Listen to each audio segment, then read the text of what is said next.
Hindelbank, dans la campagne bernoise, en 1751.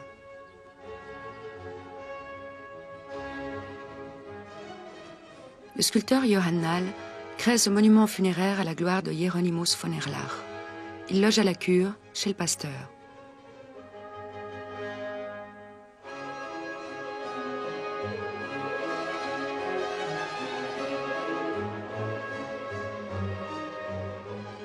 Un drame éclate la nuit de Pâques. Le pasteur est absent. Marie-Madeleine, sa jeune femme, que l'on dit être à l'époque la plus belle femme de Suisse, est sur le point d'accoucher. Cela se passe mal. Le sculpteur se hâte à la recherche d'un médecin. Trop tard. Lorsqu'il revient, il découvre à même le sol la mère et son enfant gisant, morts. Révolté, fou de douleur, il s'enferme dans l'église et sculpte en 3 semaines cette pierre tombale, éclatée.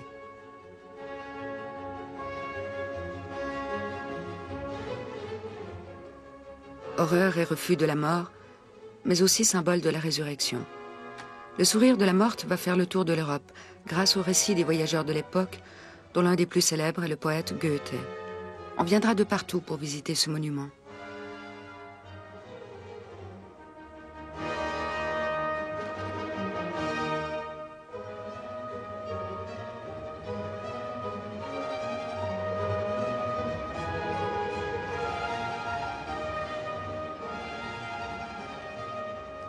Marie-Madeleine est morte à l'âge de 28 ans.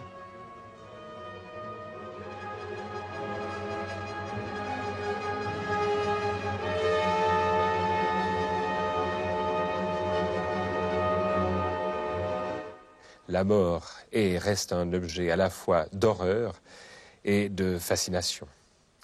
Horreur parce que la mort fait peur, qu'elle provoque l'angoisse. Fascination parce qu'elle représente une énigme. C'est l'énigme même de la vie et du sens de l'existence. Et alors l'art est probablement un moyen d'exorciser la mort, c'est-à-dire de dominer cette angoisse, de tenter de comprendre en agissant et en produisant un certain nombre de travaux. On pourrait dire très brièvement que pour l'essentiel, l'art a toujours été une manifestation pour la mort. J'entends que dès les origines de l'humanité, l'art sert d'abord en tant qu'instrument funéraire. L'origine de l'art, c'est la sépulture. Il s'agit de tenter, par tous les moyens, de commémorer ce qui a existé, de le prolonger, et c'est le monument. Des sociétés entières, telles celles de l'Égypte, ont été entièrement hantées par ce que Freud appelle le travail du deuil, préparer le passage dans l'au-delà. Et puis on s'est aperçu aussi que l'art est devenu, dans la mesure où on prenait conscience de tout ce qui reliait l'art de tous les temps, de toutes les époques et de toutes les civilisations, un art contre la mort, ce que Malraux appelle un antidestin.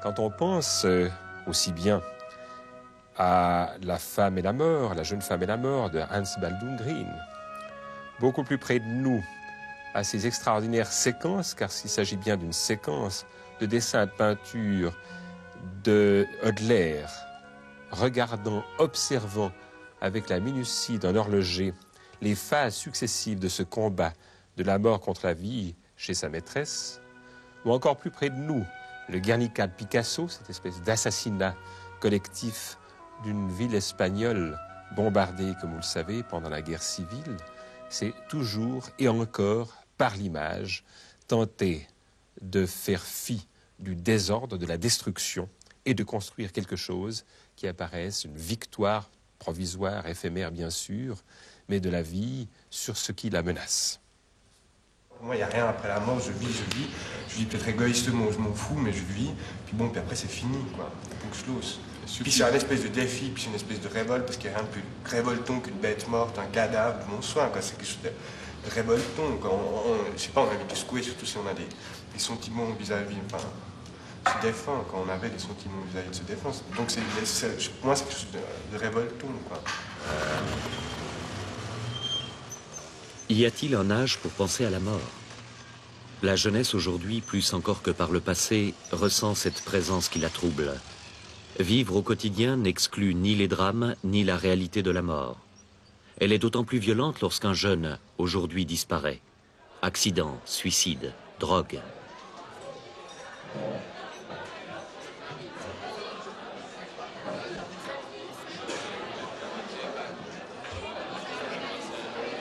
Des collégiens lausannois expriment leurs angoisses, leurs doutes, leur sérénité.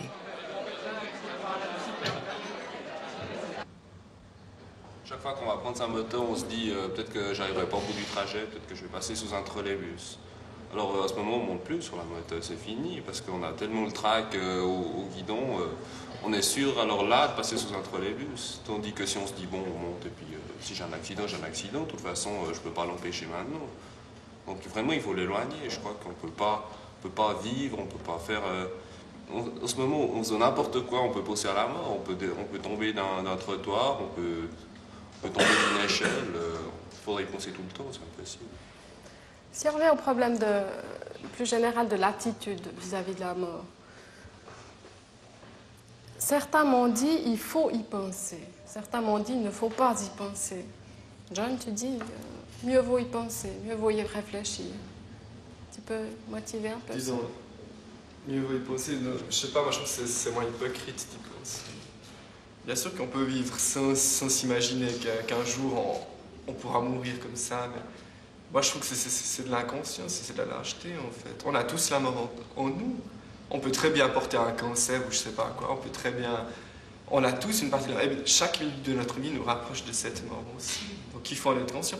Et puis en plus, pas vouloir penser à la mort, c'est difficile aujourd'hui, je trouve, parce qu'il y a partout des gens qui meurent, et dans tout le monde des gens meurent de faim et tout. On en est sans cesse agressé par les nouvelles, etc. Je sais pas ce qu'il y a après, pour le moment je cherche pas à savoir. Donc je préfère rester dans mon petit coin sans trop y penser, parce que en fait c'est à mon avis, c'est des moments perdus d'y penser, quoi. On a des choses bien plus intéressantes à faire que de penser à la mort, parce qu'on n'apportera jamais une solution.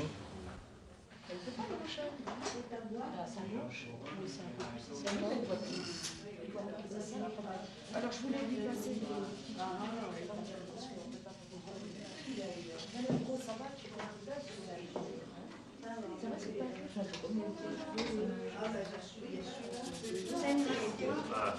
Un âge pour y penser, hors de la vie active, hors de la société.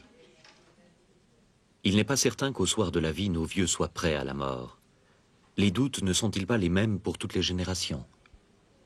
Dans ce home, à la Chaux-de-Fonds, des hommes, des femmes disent leur peur du mourir, du peu de temps qu'il leur reste à 90 ans pour fortifier leur espérance. Des peurs de la mort, parce qu'on nous disait toujours qu'on partait à l'au-delà, que Dieu prenait les bons, il y avait un purgatoire, puis après alors une rire aussi soir que le diable nous rôtissait jusqu'à la fin des jours. Alors ça nous faisait plutôt un peu peur. Oui, hein? naturellement, Oui. naturellement. Tandis qu'alors après, avec Naturellement, il y a l'âge, ça purgatoire. a changé. On nous a dit que plusieurs mourants, quand ils s'en allaient, ils voyaient une magnifique clarté. Ah. Alors, à ce moment-là, ça faisait moins peur. On sait bien que tous un jour ou l'autre, on doit partir. Hein? Alors qu'on tâche au moins de le faire avec le plus d'espoir que possible. Hein? On a quand même l'espoir, quand même, je sais pas, de se retrouver une fois. La chose, n'est-ce pas, qui nous fait beaucoup réfléchir, c'est de penser, oui, de se dire de quelle façon est-ce que ça va finir? Est-ce que je devrais souffrir longtemps? N'est-ce pas? Le rêve de chacun, c'est de pouvoir s'endormir. Hein? Mais hélas, ce n'est pas toujours le cas. Est-ce que vous aimeriez avoir quelqu'un qui parle de la mort avec vous? Moi, j'aime mieux parler de la vie. Je vais regarder un arrière, elle viendra déjà bien assez et tout. Et pourtant, il faudrait quand même un peu préparer des fois son départ.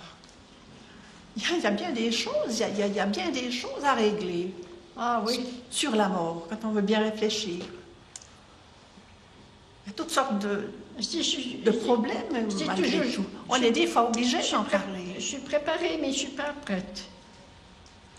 Voilà. J'aurais des tas de choses encore à faire, à régler. Oui, exactement. Écrire ses dernières volontés, puis on renvoie.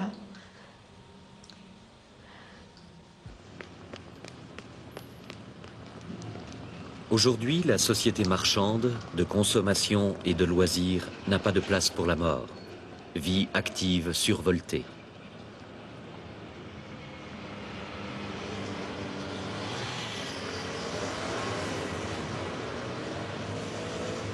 Il n'y a de vrai que la jeunesse, la beauté, la forme physique, la réussite.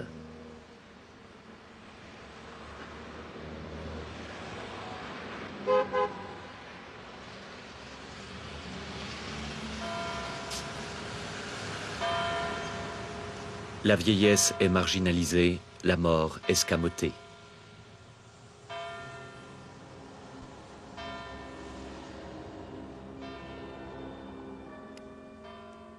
Pourtant, la mort frappe.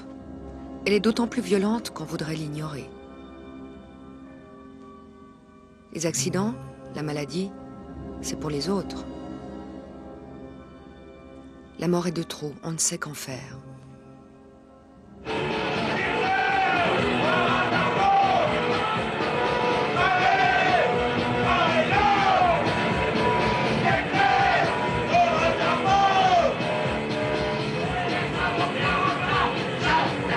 Hitler aura ta peau chante ce groupe rock. À travers une culture marginale, c'est le retour symbolique des violences modernes. Celui aussi de l'agressivité exprimée.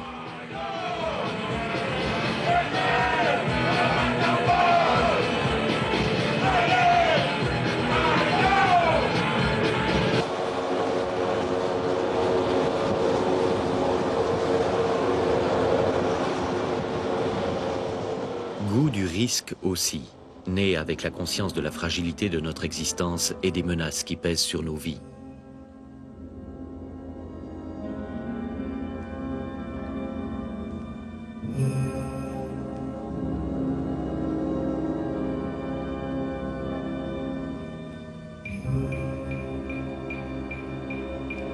Si la mort aujourd'hui nous interpelle, on la défie parfois.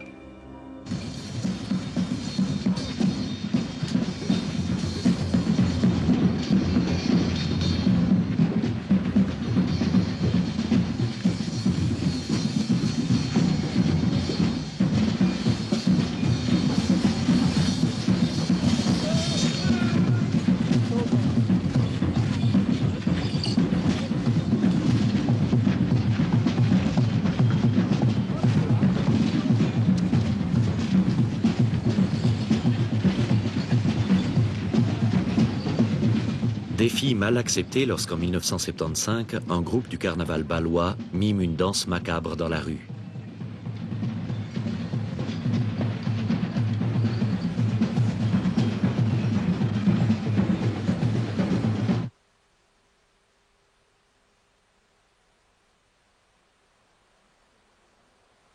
Autrefois, la danse macabre habillait les murs de nombreuses chapelles. Elle était destinée à édifier et à éduquer le peuple. Ainsi, à Lucerne, les autorités font peindre en 1611 les 67 panneaux du pont des Moulins. Illustrant l'instabilité de la vie humaine, Gaspard Meglinger représente l'homme, du plus humble au plus puissant, face à la mort, la grande faucheuse.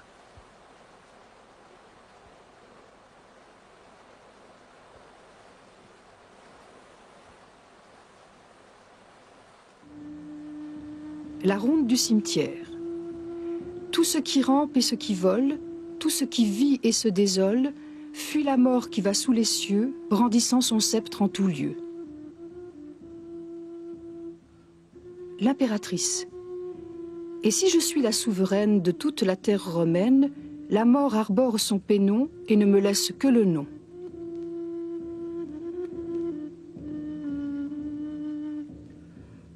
Le roi. Je suis le roi. Comme naguère, on vit du butin de mes guerres, des ennemis je suis vainqueur, sauf de la mort qui frappe au cœur.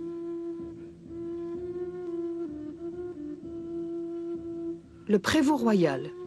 Je suis prévôt du sanctuaire et vais, lisant le Saint Bréviaire, mais la mort qui ne m'entend pas va creuser ma fosse là-bas. La voyez. Cédez-moi donc votre puissance que j'en dispose en votre absence. Monsieur le maire, un bel emploi revient à d'autres, c'est la loi.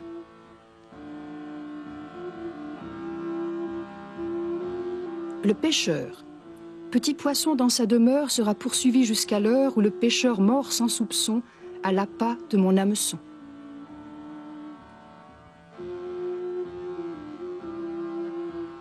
Le paysan. Toujours à la glèbe asservie, pauvre paysan, je plains ta vie. J'aime mieux vivre en laboureur que mourir pour un empereur.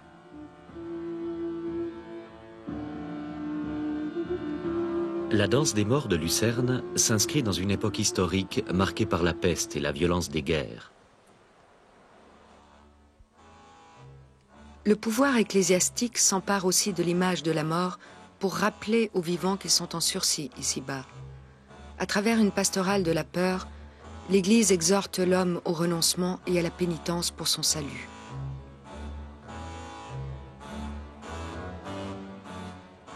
Puissant ou misérable, personne n'échappe à la mort. Une revanche en quelque sorte pour le pauvre. Poussière, tu retourneras à la poussière. Les crânes incrustés dans cette fresque soulignent brutalement la précarité de la vie ici-bas.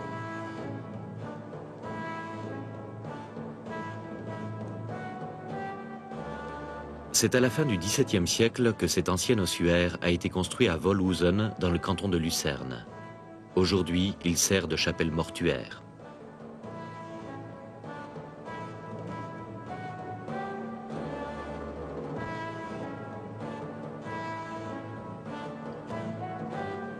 La mort, les menaces de mort pèsent sur l'homme.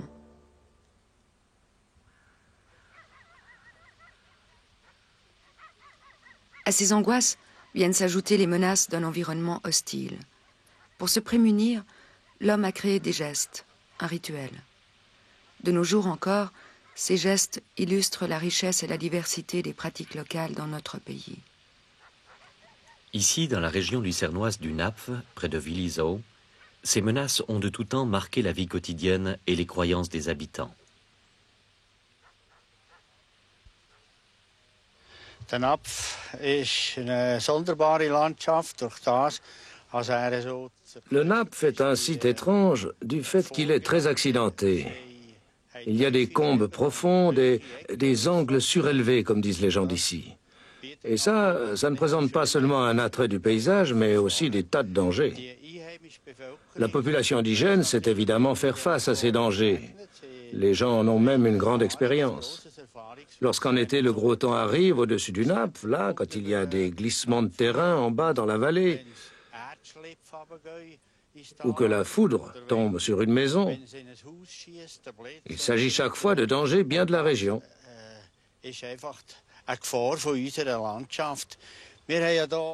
Nous avons là la petite chapelle de Sankt Joder.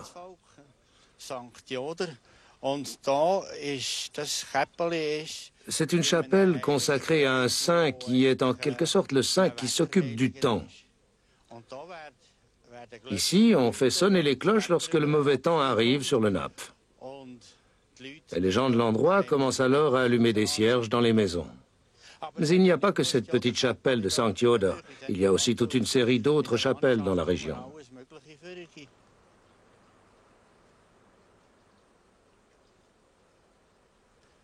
La piété populaire s'est d'en donner les moyens de faire face aux multiples dangers en désignant les points les plus exposés de la contrée par la construction de petits sanctuaires.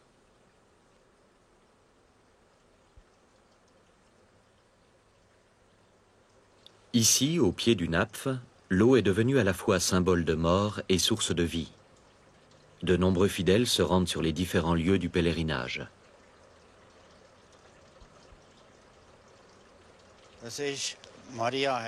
Voilà Maria Heilbrunn dans le Lüttental. Les gens disent simplement Lüttenbad. Et c'est un des lieux de pèlerinage les plus connus et les plus fréquentés qu'on trouve encore aujourd'hui dans le canton de Lucerne. Sans cesse, des gens viennent là tous les jours pour chercher de l'eau et pour prier aussi, naturellement.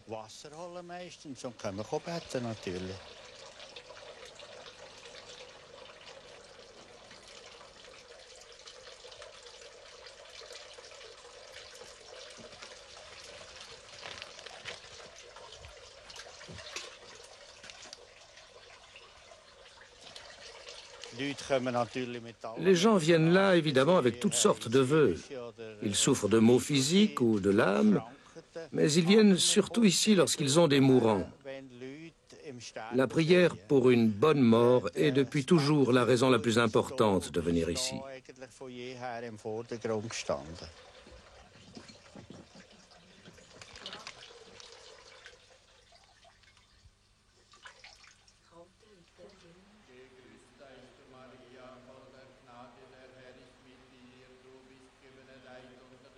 Après le passage à la source bienfaisante, les pèlerins se rassemblent dans l'église toute proche pour prier la Sainte Vierge. Heilige Maria, Mutter Gottes, bitte für uns Sünder, jetzt und in der Stunde unseres Todes. Gegrüßt seist du, Maria, voll der Gnade, der Herr ist mit dir. Du bist gebenedeit unter den Frauen, und gebenedeit ist die Frucht deines Leibes, Jesus, der für uns Blut geschwitzt hat. Au mur de l'église, les ex-voto témoignent de la gratitude pour les prières exaucées.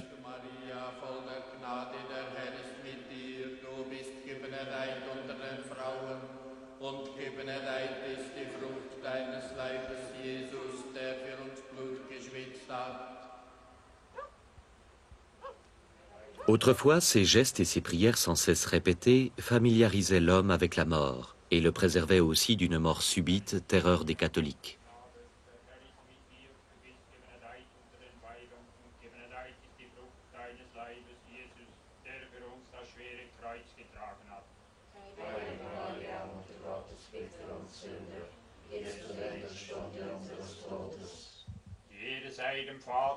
Selon l'Église, il fallait être prêt.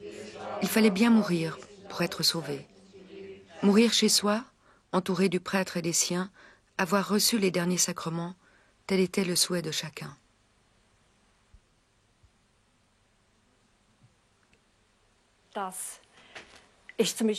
Voilà par exemple ma grand-mère. Et là, c'est son fils. Lui, il n'est pas mort dans cette maison, mais ma grand-mère, elle est morte dans cette maison, et je m'en souviens très bien. À l'école, j'étais en 6e année. Je vois encore très bien comme elle s'est endormie, toute tranquille. Pour moi, ça a été quelque chose d'important. Donc, vous n'avez pas du tout dans cette maison le souvenir de gens dont la mort vous effraie?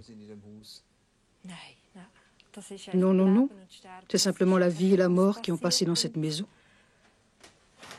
Et voilà par exemple un lit où quelqu'un est mort.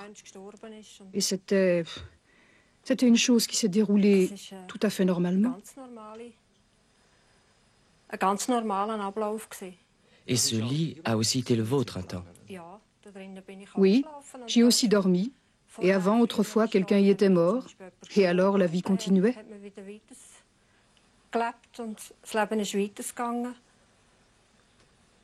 Ça, par exemple, c'est une garniture mortuaire, comme on disait. Autrefois, dans chaque maison, dans chaque famille, on avait ce genre d'objet. Voilà, par exemple, la croix et les 2 cierges. Et là, la ouate qu'on employait pour l'extrême onction. L'eau bénite, et là, de l'eau normale. On trouvait tous ces objets dans chaque maison. On en avait dans chaque maison.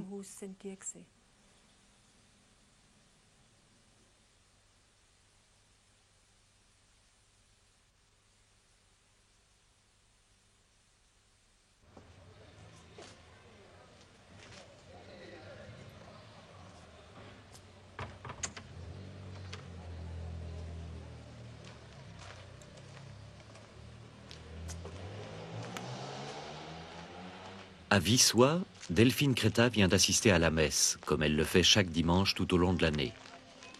Pour elle et pour tous les habitants du Val d'Anniviers, la religion a imprégné totalement la vie quotidienne de la naissance à la mort. Mais ici aussi, les choses ont changé depuis l'arrivée des touristes et la construction du barrage.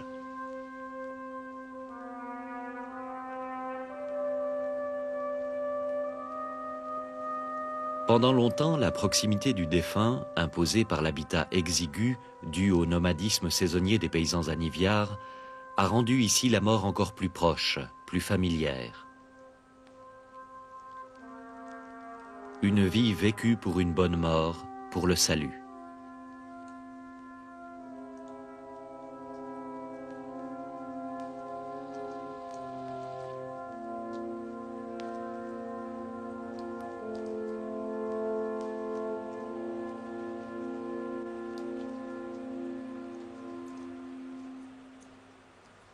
Depuis son enfance, Delphine Créta vit dans cette maison à Lacomba, sur la commune d'Aillères.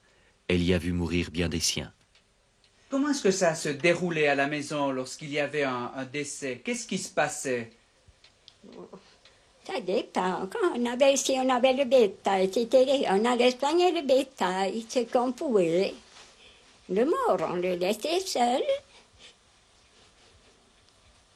Mais il était où, le mort? Ah, on le tenait à la cuisine. Parce que nous, on devait dormir à la chambre. On le mettait tellement dans le cercueil quand on le prenait pour aller en terre, pour aller l'enterrer, que maintenant on fait que mourir et on vous met dans le cercueil. Est-ce que c'était des moments difficiles lorsqu'il y avait un décès à la maison? C'était difficile, mais on ne dormait pas beaucoup, on tenait 2 jours. 2 jours et 2 nuits.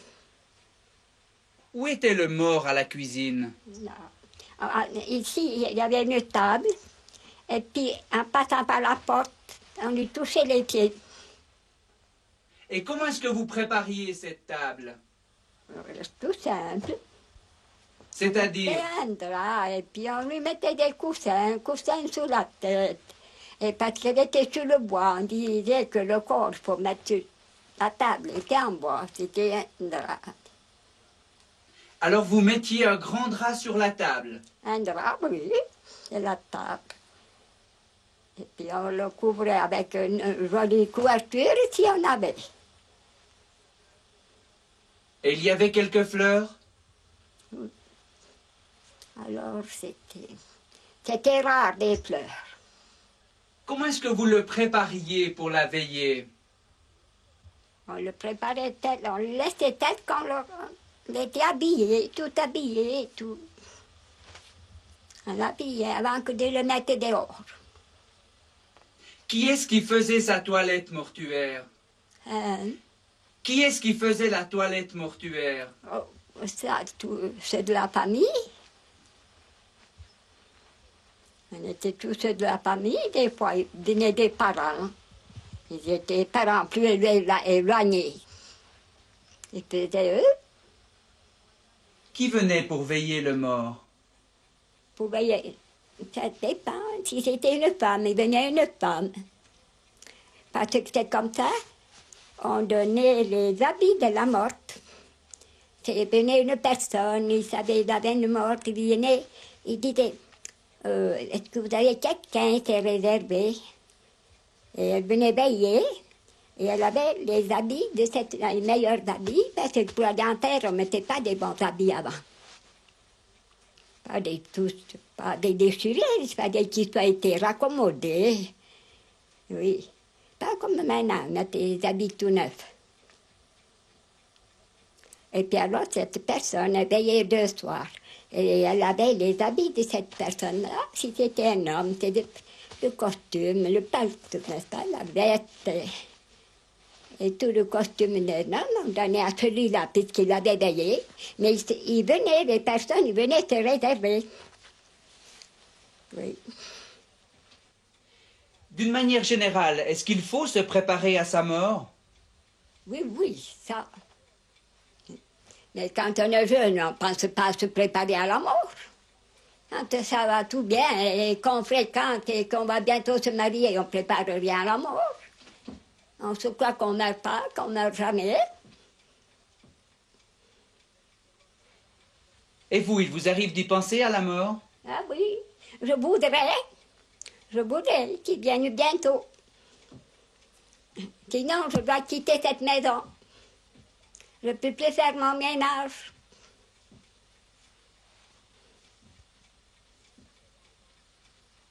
J'ai 80 ans.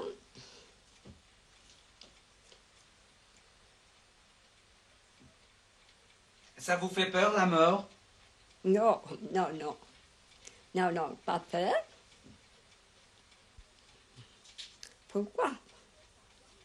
Mourir. On sait qu'on doit mourir.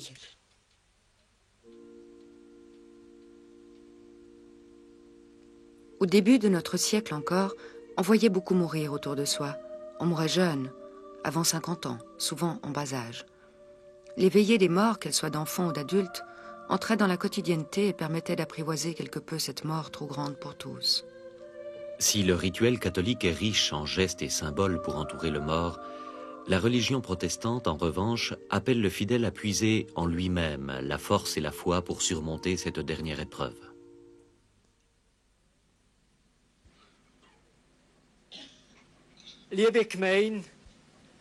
Chers frères et sœurs, nous allons réfléchir ensemble à la signification que la Bible devrait avoir dans notre vie quotidienne. La parole de Dieu est aussi une source où puiser la force.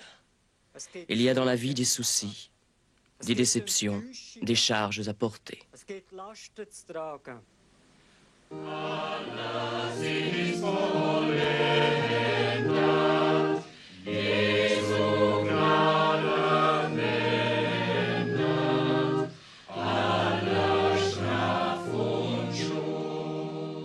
Cette communauté de frères se réunit régulièrement dans des fermes en Emmental.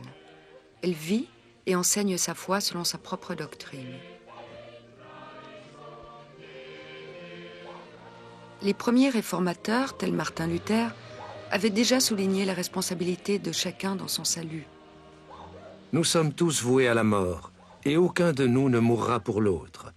Mais chacun, pour sa propre personne, doit être armé et équipé, afin de lutter avec le diable et avec la mort.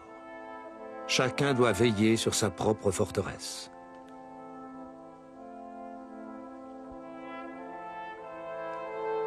Jean Calvin aussi conseillait à ses fidèles de se préparer à la mort. Quand le croyant véritable sentira approcher le moment de quitter ce monde, son corps étant de plus en plus fatigué, ses capacités et facultés corporelles lui manquant de plus en plus, il remerciera alors le bon et très miséricordieux Père qui dispose tout selon sa volonté bonne. Il se fortifiera et s'affermira en son esprit. Il se préparera pour les noces, pour le beau souper de notre Seigneur, dans la main de qui il remettra tout comme dans la main de celui qui saura bien disposer de toutes choses, la vie et la mort, la santé et la maladie. Donc il y a un chapitre qui continue encore quelques pages. C'est-à-dire qu'il y avait toute une pratique, n'est-ce pas, de la préparation à la mort, à la fois spirituelle, une manière de reprendre au fond confiance dans celui qui vous ayant accompagné tout au cours de votre vie, continuera à vous accompagner, de remettre sa vie et les siens, etc. C'est une tradition qui était, je crois, très importante, et auquel collaboraient d'ailleurs aussi les pasteurs qui accompagnaient bien sûr beaucoup les mourants, les gens qui étaient dans cette situation. Et puis qui s'est perdu, il est vrai, à notre époque, pour des raisons, oui, comme vous le savez, aujourd'hui, le problème de la mort est un problème social, situé dans une société qui, pour toutes sortes de raisons que vous connaissez, a tendance plutôt à éviter le problème. Aujourd'hui, la mort est de trop.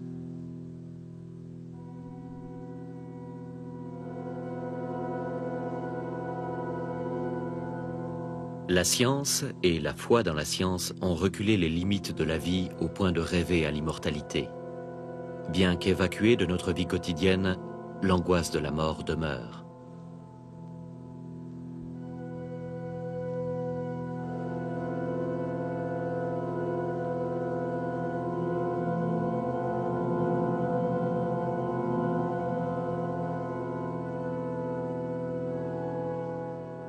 S'il devait m'arriver quelque chose, elle n'aura pas de souci à se faire, se dit-il plein de tendresse.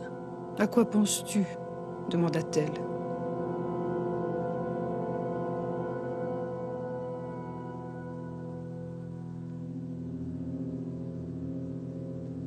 On s'assure pour la vie, mais on s'assure aussi pour la mort. On règle soi-même les modalités de son enterrement ou de son incinération pour éviter tout souci aux proches.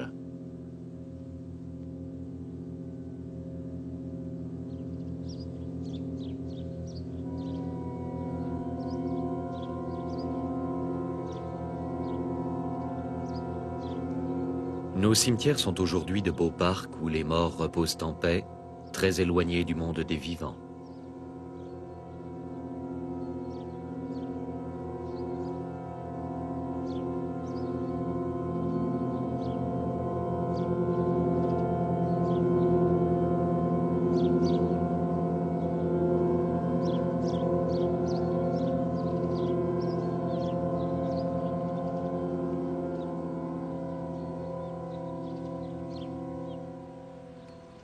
De nos jours, peu de personnes décèdent à la maison.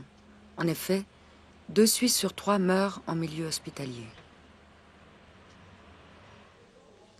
Ici, au CHUV, au Centre hospitalier universitaire vaudois, tout est prévu pour soigner les malades. Ces techniques médicales sont à la pointe du progrès.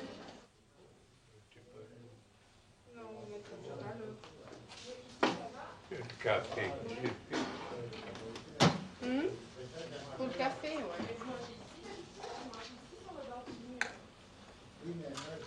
Voilà. Ok.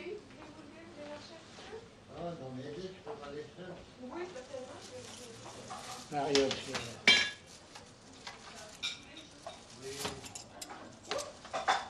Super haut, toi.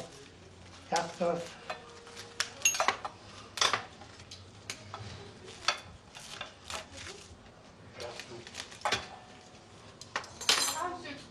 Oui. Un nombreux personnel médical et soignant se consacre totalement à la vie et à la qualité de la vie. Pourtant, ce ne sont pas moins de 3 ou 4 personnes qui décèdent ici chaque jour.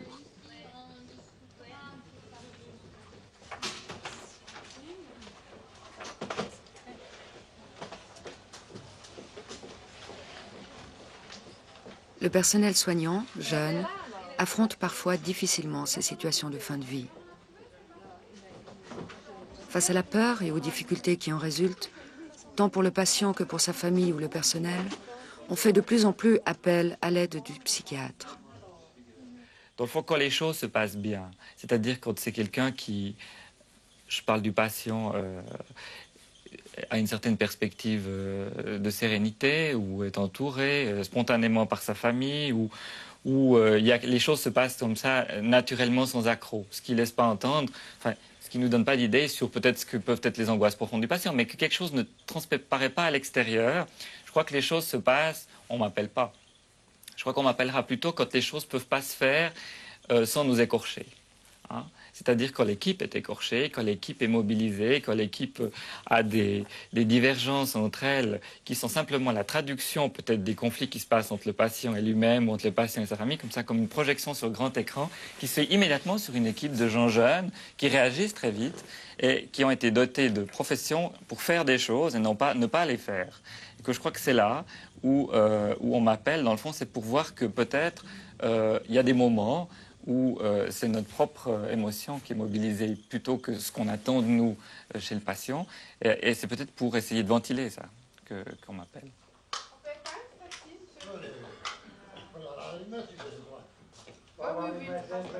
Bonne nuit, messieurs. Dormez bien. Bonne nuit. À dimanche. Bonne nuit. Merci.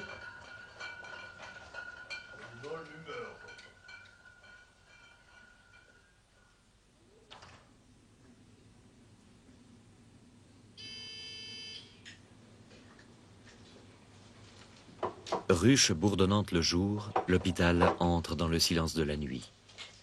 Le personnel soignant se fait rare. L'infirmière est seule avec le mourant.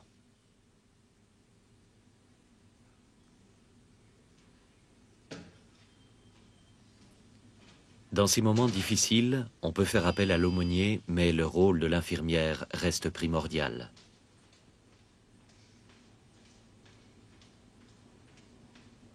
Au chevet du mourant, dans les dernières heures, il est très important d'être présente. D'être présente physiquement pour que la personne ne se sente pas abandonnée. peut-être plus important que tout le reste, semble-t-il. Et c'est très difficile pour le personnel infirmier d'être présent. Aussi, nous faisons beaucoup appel à la famille, les personnes en phase terminale qui ont une famille qui peut les entourer, qui peut être présente, se relayer. Il n'y a pas besoin que toute la famille soit réunie constamment, mais se relayer l'un après l'autre à des heures, de façon à ne pas aussi casser la vie quotidienne. Donc, cette présence-là est très, très importante pour le patient.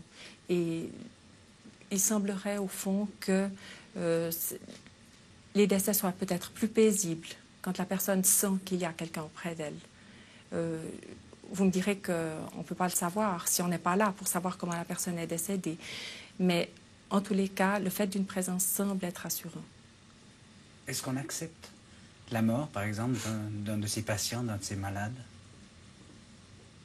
Facilement? Accepter, peut-être pas. Accepter, c'est très difficile d'accepter la mort. Mais il est déjà bien de savoir qu'on a fait le possible pour que ça se passe le mieux possible, en fait. Accepter, c'est très difficile d'accepter la mort. Mais aider à bien mourir, c'est important.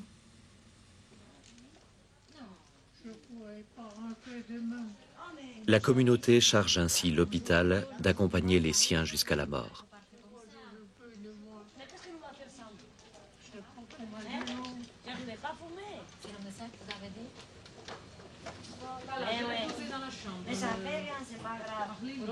Je crois que la fonction de l'hôpital, c'est précisément d'aider à vivre. Et je crois que dans ce sens-là, cet hôpital n'a pas été prévu pour la mort, il a été prévu pour la vie.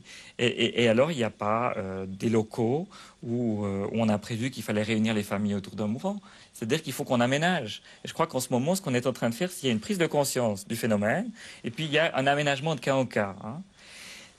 On pourrait appeler qu'à l'hôpital, il y a une espèce de deuil pathologique de l'hôpital. C'est-à-dire que l'hôpital, il est comme ces gens qui refusent la mort. C'est-à-dire qu'ils se sentent très coupables s'ils laissent échapper quelqu'un. Ce qui ne veut pas dire que ça entraîne forcément l'acharnement thérapeutique. Mais ça entraîne forcément toujours l'impression d'un échec, alors qu'au fond, c'est peut-être simplement une étape tout à fait juste, qui dans d'autres sociétés est vécue comme un phénomène très riche. Hein, et très ressourçant pour l'ensemble du groupe. Chez nous, on n'a pas trouvé ce nouveau rapport. Je crois que l'hôpital, il en est la première victime.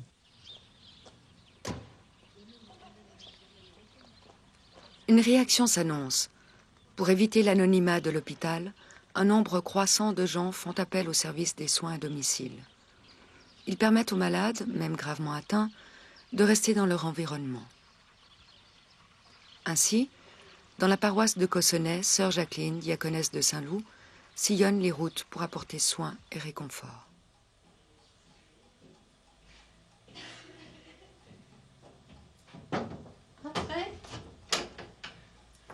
Bonjour. Chère madame.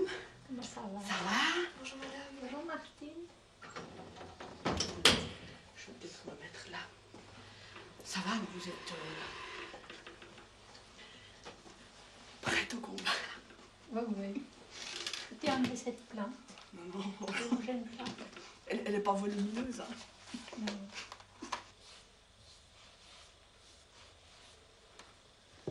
Vous aimez mieux de l'autre côté, je crois. Oui, moi je préfère l'autre côté, mais comme il faut faire des deux côtés, en principe. Hein.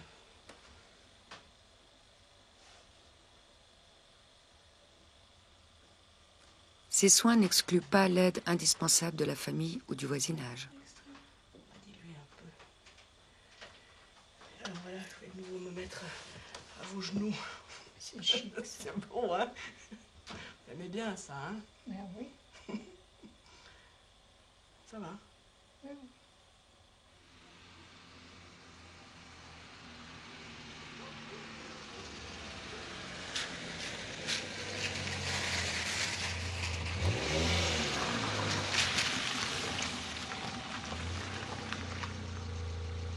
Soin du corps, mais aussi soin de l'âme. À Halle, en terre jurassienne, le curé Rosset vient apporter la bonne parole à une malade alitée depuis de longs mois.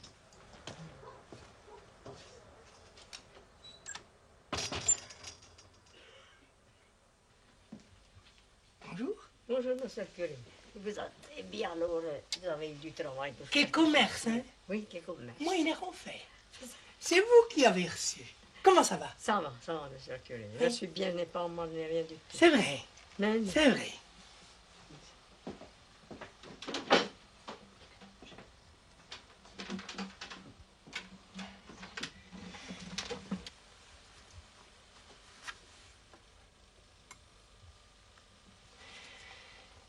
Le dernier soir, Jésus était avec ses disciples.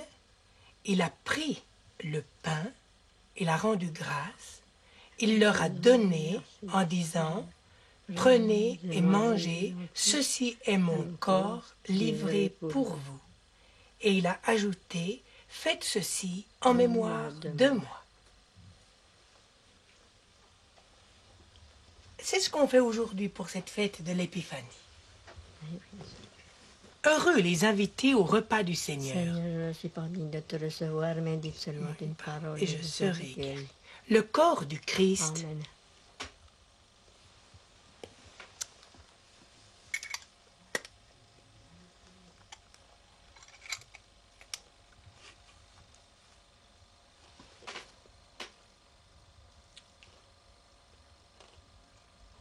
Je vous salue, Marie, pleine de grâce. Le Seigneur est avec vous.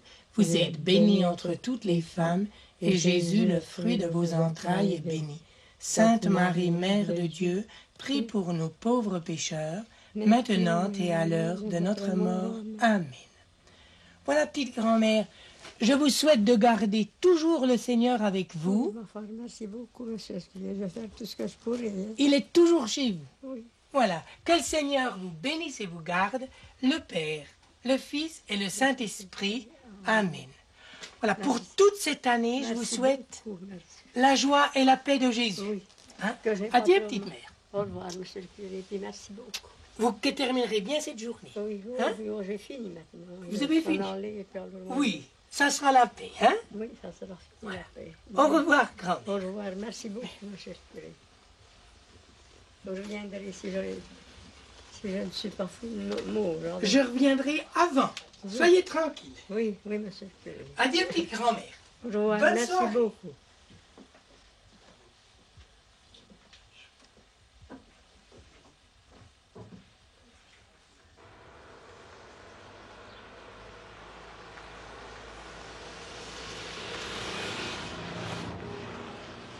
Dans ses tournées, sœur Jacqueline est souvent confrontée à des mourants. Le patient ne nous parlera pas très souvent de la mort, mais il faut qu'un simple regard le rassure, il faut qu'il se sente bien, il faut pas qu'il soit paniqué, parce que s'il se dit je vais manquer de soins parce que je suis à la maison, il vaut mieux qu'il soit à l'hôpital. Hein. S'il est anxieux, si sa famille est angoissée, il faut beaucoup mieux qu'il soit à l'hôpital, où il y a vraiment quelqu'un 24 heures sur 24. Il faut tâcher que les gens qui gardent quelqu'un malade à la maison ne soient pas angoissés. Ça, c'est primordial. Mais justement, le médecin est prêt à les aider aussi, à leur donner en relaxant par-ci, par-là.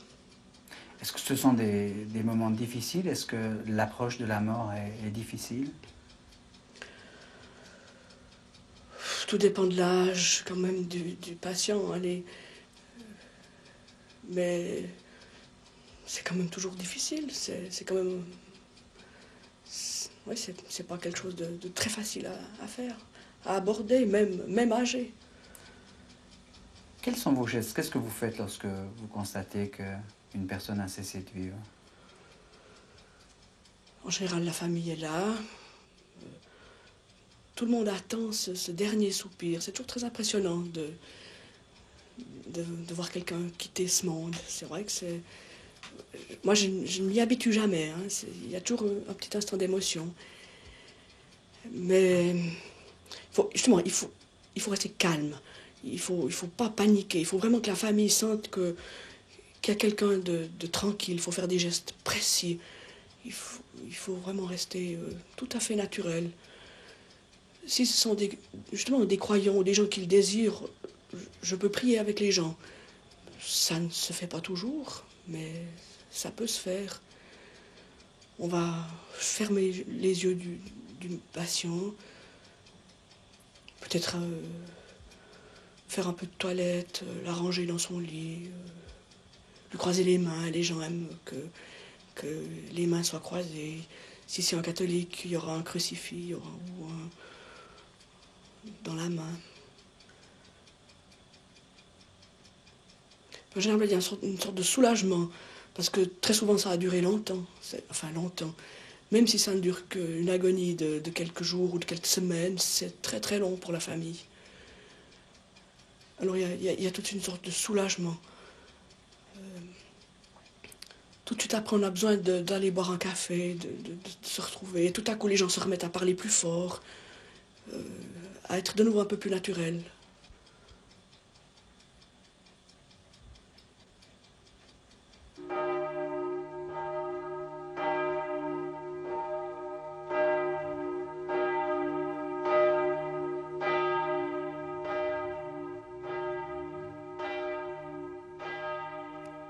En Anivier, dans la paroisse d'Ayer, la cloche sonne la fin.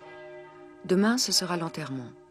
Comme ailleurs, la cloche du village, par un rythme et un timbre précis, annonce une mort à la communauté.